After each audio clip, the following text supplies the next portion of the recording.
The Shock Therapy Podcast. It's that boom, boom, boom. At that point, electric current is passed between the electrodes in the head. That shit just kicked in. I just feel like I smoked 1,000 blunts. For discovery brings with it the penalties of society: shame, arrest, prison. Oh, sorry, I was taking life seriously. I'm over the end dangerous territory. This is dangerous territory right here. I'm in. I don't know what psychotic means, really. Hey everybody, thank you for tuning in to the Shock Therapy Podcast for Tuesday, August 18th. I'm your host, Carson McGregor, and today I wanted a little bit more levity on the podcast than I had last week. If you listen to my podcast from last week, it was very serious. Not a whole lot of big laughs. No, I talked about the George Floyd situation a little bit more in depth than I have up to last week, and I think I've made all my thoughts clear. I've made all my thoughts clear. I don't want to get too serious on this one. I don't want to get too political on this one because I don't think that's a good move necessarily. Because honestly, the problem with getting political on a podcast like this is that if you get like, I try to trash both sides of a political debate, call them both idiots just for the fuck of it. Because if you just call one side idiots and you like take a side, then that gets nobody anywhere. I mean, the viewers, if you're viewing this and then you and say I take the Democratic side, which I often do, say I take the Democratic side on something, then Democrats or people that agree with those set of values, they're not getting anything out of this. They're just affirming what they already think. It's just a big circle jerk. There's no reason for that. I mean, okay, let's be clear. A good circle jerk can really clear the head. You get your buddies, you and your buddies, big circle jerk. I mean, everybody leaves happy. Everybody goes to their right. That's the thing, is if you're doing a circle jerk, you got to get everybody with the same handedness. You can't throw one lefty in the mix because it fucks everything up. You got to get all right-handed people or all left-handed people, or else. I mean, I hate to say it, man. Like, you can't be in our circle jerk because you're left-handed. It's the unholy hand. Why is that a thing? Why is that a thing that the left hand is like the not holy hand? I've heard that before. I mean, Christ got nailed in both hands. They were both holy. Ayo. No, that was stupid. That's a dumb joke. No, I've heard that before in like certain religious beliefs. Like the left hand is considered to be like the bad hand, and the right hand is like, that's the OG hand right there.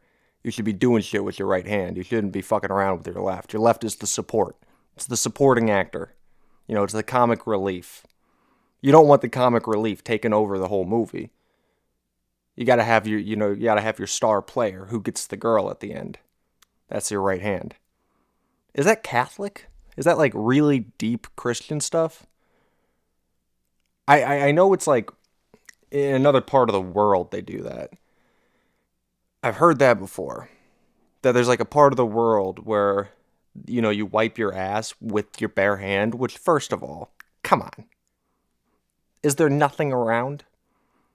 No fig leaves? I don't know. I mean, just anything besides your actual skin? How long are you going to wash your hands? I've heard that before. That, like, this is coming from a super uneducated perspective on the topic, but okay, so they wipe their ass with their bare hand, which gross, but they always use their left because the right hand is like the hand you eat with. That is disgusting. That is a disgusting way to look at it. Ugh. I mean, don't you want to eat with both hands? Who wants to just like be like one-handed while they're eating? Like, you have two of them, but you can only use one while you eat. What if you got like a big juicy hamburger, like a really big one, and then it's like it's like falling all over the place because you can't give it any of that support. I don't even know what I'm talking about at this point. I kind of lost the topic there. Really lost the topic there. Holy shit. I started in a place and now I don't even know where I'm at. I'm in no man's land. I was talking about Jesus. Talking about how Jesus had, holy hands. Made a bad joke there. Then I was talking about religious hands stuff. But what was I talking about before that? Fuck. I totally forgot. I'm going to listen to this and be like, you're a dummy. Like, what are you doing? What are you doing? Why are you going off on tangents like this when you could just focus? You know? You ever get like that? I'm doing it right now, but you ever get like that where you're trying to make a point, but every time you try to emphasize a part of your point, you just start talking about the thing you're trying to emphasize, then you lose the whole point. That's just me having a conversation in general. But the good thing about a conversation is the other person has another brain and they can support you with it. You know, you're supporting each other through the conversation. So if you forget something you said, like, where was I? Then they can be like, oh, this is where you were. But I'm just talking to myself here. So there's no support. If I forget where I was going, I'm not going to stop and watch and listen to this and see, where was I at? I'm not going to do that. I'm just going to plow through. Keep on trucking, as they say. I thought I had a topic too. That's bizarre. That's really bizarre. I'm trying to go to film school. There's a topic. I'm trying to go to film school. I'm doing some classes, like some community college classes to get my credits up. I have some credits from the college that I dropped out from. I actually have a lot of credits from that place. So, I'm trying to get a couple more together and then go to art school. Try to be a video editor, So if this video is edited good, let me know. I don't think it is. The podcasts, I don't really work too hard on making them edited well because it's not necessary. Like, what am I going to even do? Just you looking at me. There's no cuts. It's just a straight on shot.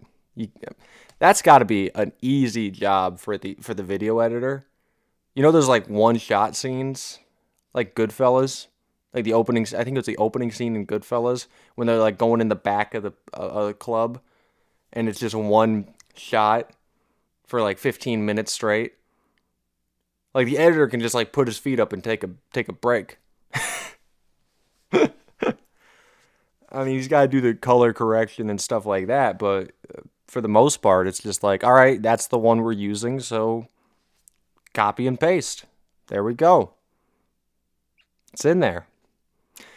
No, I want to go and be a video editor because it's something I've done ever since I was in high school. I used to make short films back when I was in high school, and I used to just love doing the editing. And doing this podcast again, or doing this podcast, making stuff again, rather, has inspired me to actually pursue that as a real thing, rather than just a dream, I've been under the impression for so long that going to art school or, trying to pursue a career in your, artistic dreams is unrealistic.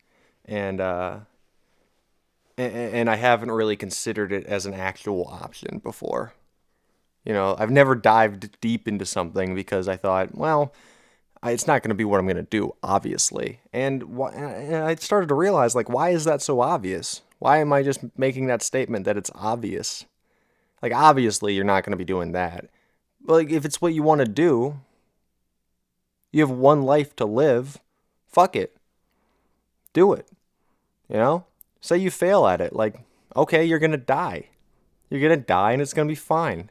Either way, that's the great thing about being a person, is death is the ultimate failsafe. We're all going to die.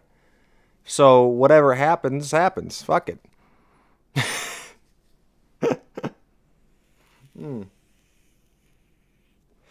If you get to age 70 and you're oh, I never traveled to Paris. I never had the accomplishments that I wanted to have. Dude, you're going to die and you're not going to remember any of it. It's going to be fine.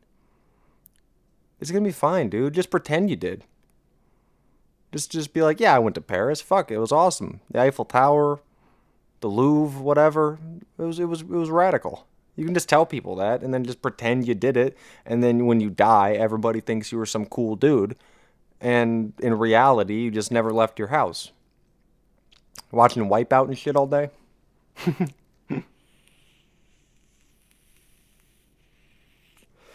Man. My mom and my sister and I were watching this golf show on, it was on after Jeopardy. So it's like ABC, I think. And that's the only reason we were watching it, is because we watched Jeopardy. So, comes on after. It's called Holy Moly. I think Steph Curry is involved in some fashion. Maybe the executive producer or something. And it's like mini golf for adults. But it's like a Wipeout type of show. It's very much like Wipeout, but like with a mini golf thing, like, angle incorporated into it. And it was entertaining as fuck, man. Like, it was entertaining as fuck. I gotta say. Like, I've always trashed shows like that. Being like, oh, it's, so there's nothing to it. It's just, watching people, make idiots of themselves. But you sit down and watch it, and it's fucking fun. It's really fun to watch. That's what I'm realizing more recently, is I look down on certain types of entertainment forever for no reason. Those thoughts were just implanted into me. I remember when Vine came out, and I thought Vine was the most ridiculous thing ever. I was like, I'm not going to get on Vine. Vines are stupid. They're not even funny. And I was just like sticking in my heels just to be an asshole. I thought Vines were fucking hilarious. They were really fun. You remember like how funny Vines used to be? Like when Vine was a thing, remember how fucking funny they were? And I'm doing the same thing with TikTok now, but honestly, I don't think I like TikTok. Like I've tried to do some self, realization and, look deep into my psyche to figure out what are things that I really like, things I was pretending to like, things I was pretending to dislike, even though I really wanted to like them, and it was just some persona I was putting on for the world. And I really don't think I like TikTok. I don't even know what it is. It's very similar to Vine, but I honestly don't like it. Vine was fun because you had 7 seconds to make comedy happen. And it put people in this type of like mentality. It's like, how can I do that in 7 seconds? And it was honestly impressive. Because if you can make somebody laugh in 7 seconds of video, that's a skill right there. That's a real talent. I think the reason I shit on it when it initially came out is because I've always felt that the average attention span in the world is decreasing, and that's a bad thing. That honestly is a bad thing. I don't think there's any ifs, ands, or buts about it. Like, I don't think ADD and ADHD have been so prevalent throughout history. I could be wrong. Like, I have no research to back this up or anything, but I don't think they were as prevalent as they are now. And a lot of it is because, kids have access to screens. They have access to television, the internet, just very quick, fast-paced, right now type of entertainment. Like, we get mad at 30-second ads. Isn't that crazy? That we get mad at ads that come on for 30 seconds? Or 15 seconds. Like the non-skippable ones on YouTube. Like, you might have had one before this video. I don't know if they monetize my videos. They probably don't. But, I mean, advertise on them because it's like, who's going to watch this? But, they have these 15-second ads that you can't skip, and we all get so pissed. Like, oh, these fucking 15-second ads, you can't skip them, they suck. Like, dude, if you wanted to be entertained by that type of entertainment in the past, you had to, like, sit through commercials. Like, a whole nother 5 minutes of commercials in order to get back to the show. I mean, that's bizarre. That's bizarre, man. that our attention span is decreasing this rapidly. And that is why I was shitting on Vine when it came out, is because that was my thought about it. It's like, oh, people's attention span is this fucked up that we need 7-second pieces of entertainment. But honestly, people would watch Vines over and over. You know, it's like a meme. You know, it's like you would just look at it and you'd laugh, and you watch it again, you'd laugh, and you'd watch it again, and you'd laugh a little less, and until it wasn't as funny anymore, and then you'd scroll to the next one. That's how it was. It wasn't like, ha, scroll to the next one, ha, scroll to the next one. That would be crazy. But that was how I was kind of looking at it at the time. Now TikTok is TikTok's a little different because you have way more time to make funny happen. And I don't know. I just don't think it's that necessary. It's like not a necessary platform.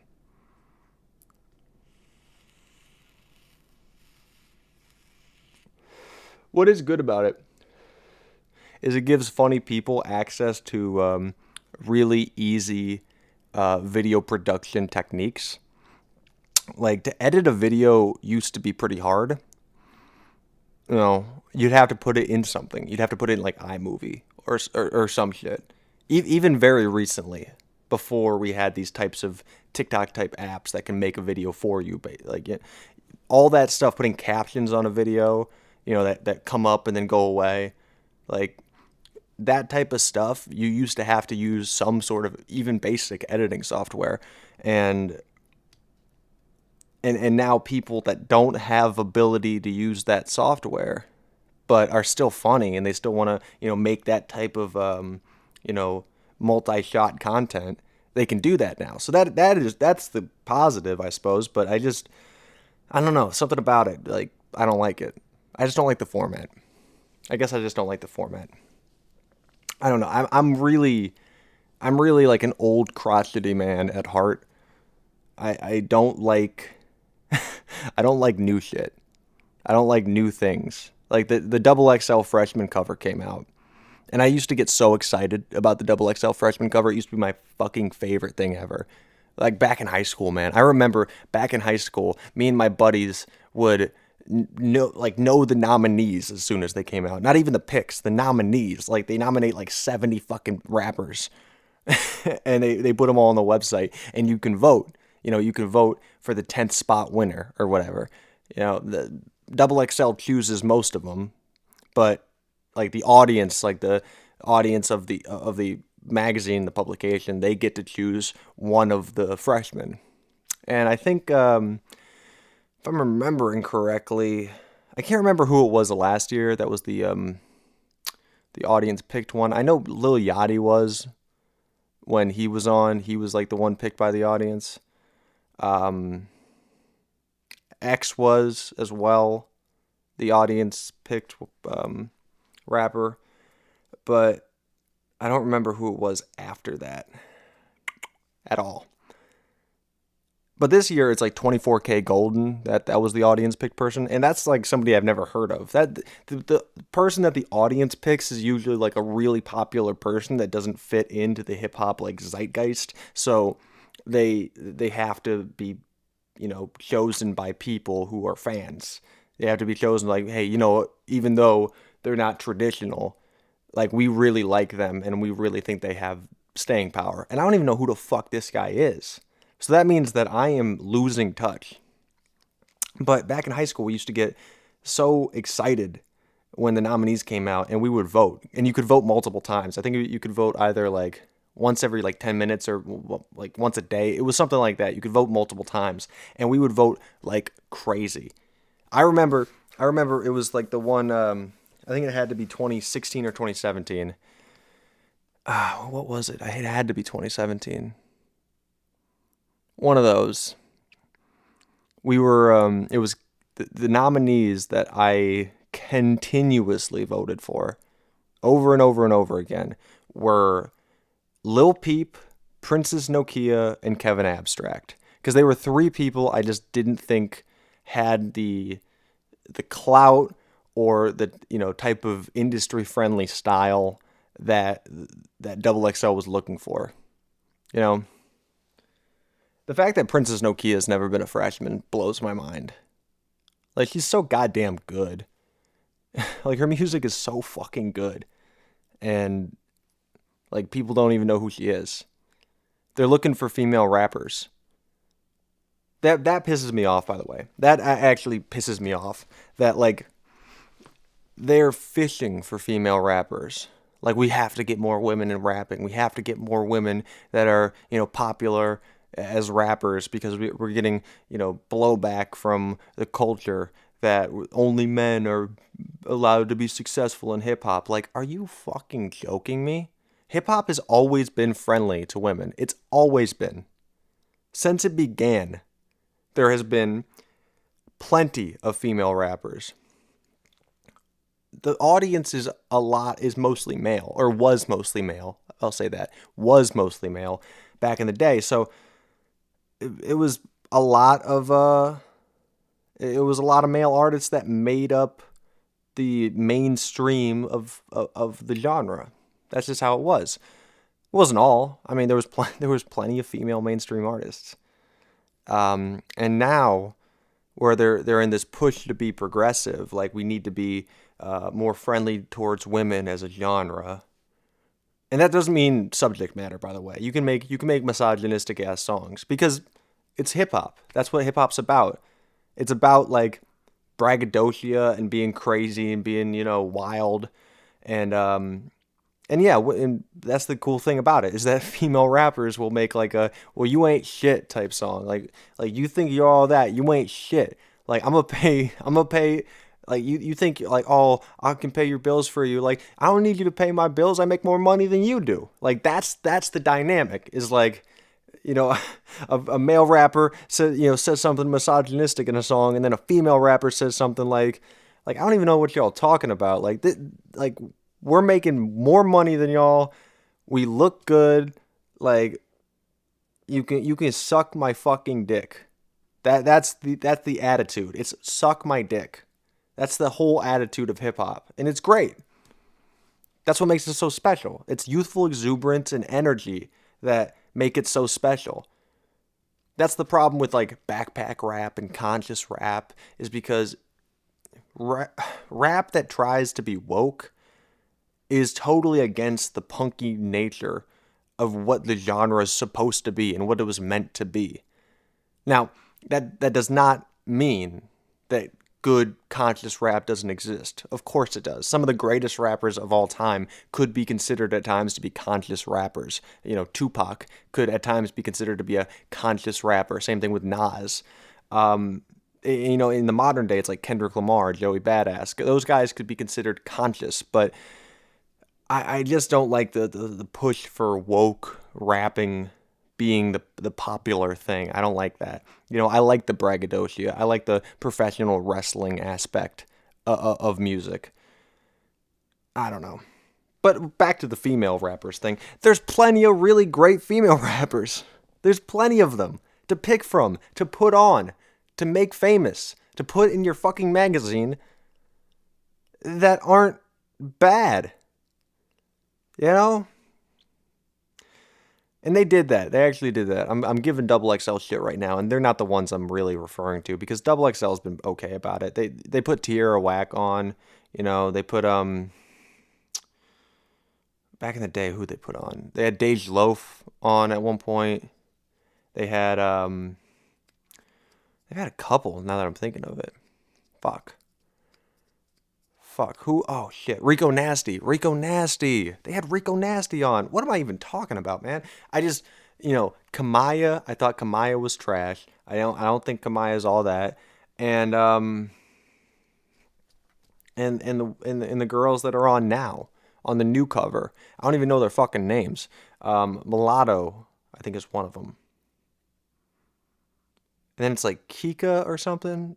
Now I'm just going to sound like a fucking idiot because I really don't know. But honestly, the whole new cover, I knew like 3 people. I'd listened to like 3 people. Like I knew who Jack Harlow was, 504, and I'd listened to TJ, I'd listened to Polo G, I'd listened to. Everybody else is a complete goddamn mystery.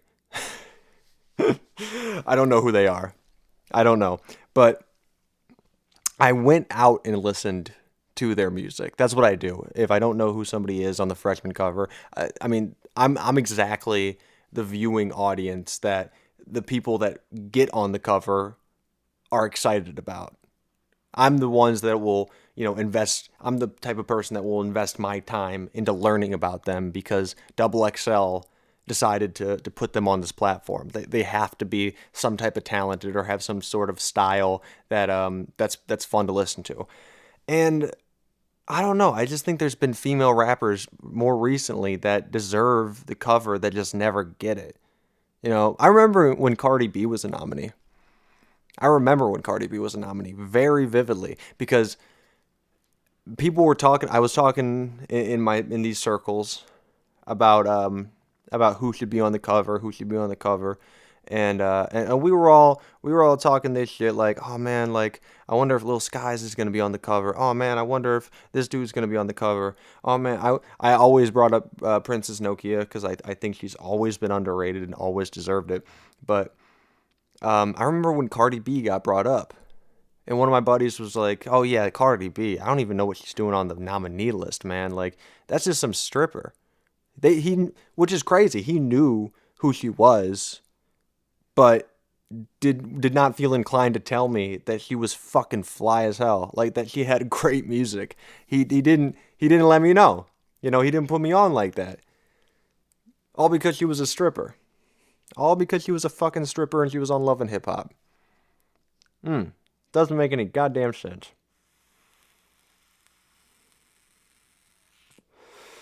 It's the least expected.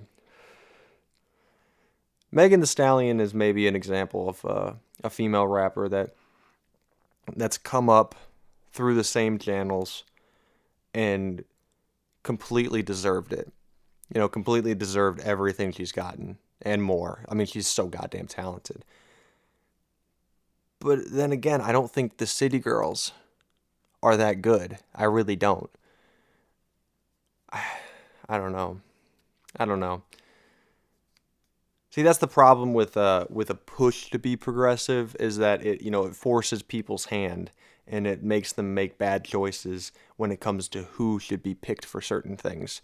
Like if you really took a sampling of the top 100 most talented MCs in the world, not famous, just top 100 most talented MCs, best writers, best with the wordplay, best with the flow and all that shit, there would be plenty of women on that list. Plenty. Like if you're just fair, you're gonna accidentally be super progressive. That's just how I think that's just how it works. You're gonna have it's gonna be very mixed raced. It's not gonna be this race of people like black people or white people or Hispanic people make up the most of it. It's not gonna be like that. It's gonna be just kind of based on people, like just a good smattering of people from different backgrounds would get chosen for that. That's what I believe. I believe that you can be accidentally progressive if you're completely fair. And see, that's why I just hate the push. I hate the push. You see it in Hollywood too. You see it in Hollywood where they're like, all right, we gotta make shows with more, shows and movies with more leads that are minorities. But what they do is they just make a reboot. They do the Hollywood thing and they just make a reboot and then they make the main character in the reboot a person of color. Like, that's just phoning it in. Like, you're showing your hand at that point. You're showing your hand like, yeah, we were unfair in casting mostly fucking white dudes. So we're just going to take those white dude roles and give them to not white dudes and be like, see, we care. We're progressive. Like, you're not. You're faking the funk. And I can smell it. I can smell it from a mile away. You're faking the motherfucking funk. You can't do that with some reboot and just claim like you guys are holier than thou. I mean, that's why I think Get Out was so popular. Because it's a like, it's a black director, a black lead in the movie. There's no faking of the funk, and it was fucking phenomenal. That was a lot of Fs. A lot of Fs I just used, like a lot of sounds in a row. It was great. It was great. And it's like, see what happens when you don't pretend? You don't try hard to be like, oh, we're liberal and progressive and we're moving forward together. If you just actually, give people who deserve to have the keys to the car, you give them the keys to the car, they're going to drive it, and they're going to drive it better than you would if you just drove and put on some type of front. This isn't an analogy. All I'm trying to say is that if your progressive behavior is phony, then it's not progressive. And it's easy to spot, too. It's just easy to spot. I don't know. That's enough for me. Why do I always end the podcast like trashing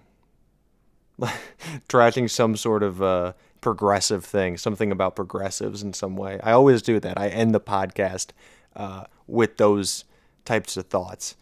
But usually when I'm talking about this and I end the podcast like this, I'm just talking about it from some false perspective, like that people are acting phony, and it doesn't help anybody. It doesn't help anybody. It doesn't help anybody. If you just learn and you just use your fucking head and you just try your best to be a nice person to everybody, you're gonna end up being progressive. You don't have to try. You really don't. I don't know. Anyway, that's all for me. And if you guys like this, then go, watch my other podcasts I have on the YouTube channel. Go listen. If you're listening, go listen to the rest of the podcasts I have. Go listen to the Frat Chat podcast. It comes out every Wednesday. And that's it. Drink RC Cola and sway for president.